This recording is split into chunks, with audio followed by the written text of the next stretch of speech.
고향 산천 첫 번째 편. 호마 북쪽 말은 북풍에 울고 원울조 남쪽 새는 남쪽 가지에 둥지를 튼다는 옛 글을 생각나게 하니 나는 80살을 넘긴 오늘날에도 태어나 10살까지 뿌리를 내리고 살았던, 이곳을 떠나고도 방학을 기다려 숨가삐 찾아와야 했던 일신이라는 작은 어촌 마을과 당시의 가족, 외가 사람들을 그립게 떠올리게 되고 행복한 시기가 그때였다고 회상이 된다.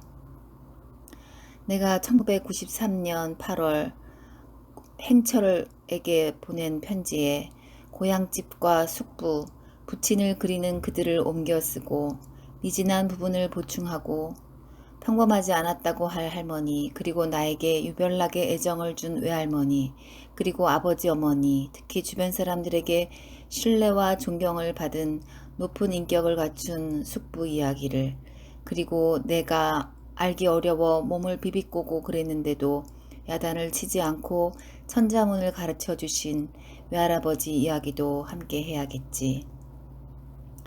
두 동생들아, 9월 12일 이곳을 출발해서 중국 연변 훈춘에 가려고 길림까지의 비행기표를 예약하였다네. 이곳은 박전노 3인의 군인 출신 대통령의 오랜 독재로 숨을 죽이고 살아야 했던 시기가 끝나고 금년엔 2월 문민 출신 김영삼 대통령이 새로 등장하여 개혁 정치를 펴고 있으며, 따라서 남북관계도 보다 민족이 화합하고 접근하는 방향으로 변화할 것을 기대하게 되었다네.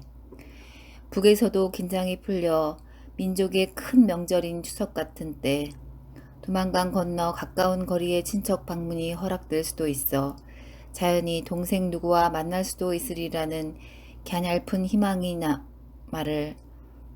희망을 가지고 훈춘행을 결심하게 했던 것. 그러나 이러한 나의 기대, 희망은 지금 이 시점에서는 허망한 것이었음을 싫어도 받아들여야만 할 것 같네. 남북관계는 언제처럼 다름없이 흐렸다 개었다 다시 시커먼 먹구름이 끼는 그런 천기처럼 여전히 예측하기가 어렵고, 최근 당고모에게 보낸 구한 동생의 편지 내용으로도 어렵고 어려운 이름을 실감하고, 깨고 싶지 않은 꿈이었으나 꿈 깨지 않을 수 없는 허전한 심사네. 중국 당나라 시인 이태백과 함께 쌍벽을 이루어 시성으로 승왕을 받는 두보의 시. 아우들 먼 곳에 갈라져 있구나. 새 사람 야위였을 터 누군가 튼튼한 사람 있을까. 생이별하여 이리저리 서로 보지 못하는데 싸움은 아니 먹고 길은 멀고도 멀구나.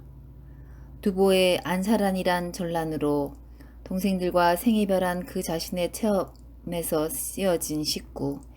이것이 두고 이 형의 심금을 울리게 한다. 우리의 사촌까지 6남매가 태어난 일신 집은 비록 초가집이었지만 사랑채까지 방이 여러 개 있고 남향에 서양에 디들 방앗간이 달려 있었고, 앞마당엔 그 시절 귀했던 맥주병을 3면에 박아 놓은 장방형의 화단이 있었지. 이 화단에는 앞에는 작은 채송화, 뒤로는 다알리아, 그 뒤로는 키 큰 아옥다이가 봄, 여름, 가을 화사하게 피었었고, 뒷마당엔 앵두나무가 있어 이 열매를 따먹기도 하였다네. 동쪽 텃밭에는 감자, 무, 배추, 강낭콩 이런 것을 심어 계절의 미각을 알려주었고, 강풍 높은 파도의 바닷물이 가까이 밀려드는 깨끗한 변소, 방벽에는 탭을 주는 괴종시계가 품이 좋게 걸려 있었지. 그때의 시계는 고가의 귀중품이라 이웃 사람들이 기차 시간이라도 맞추려고 심심찮게 시간을 물어왔고, 또 벽면에 걸려있던 바이올린, 그때는 보기도 어려웠던 악기였는데 숙부가 이것을 때때로 켜서 곡은 몰라도 듣기가 좋았고, 밤에는 열려진 서쪽 박 출입문에 초저녁 가까운 마을 사람들이 이 집에 모여들어 정답게 이야기를 나누고, 위식하다 할 사람들은 신문을 돌려보면서 알아듣기 어려운 논쟁을 벌이기도 했던 그 장면이 너무나 선명하다네.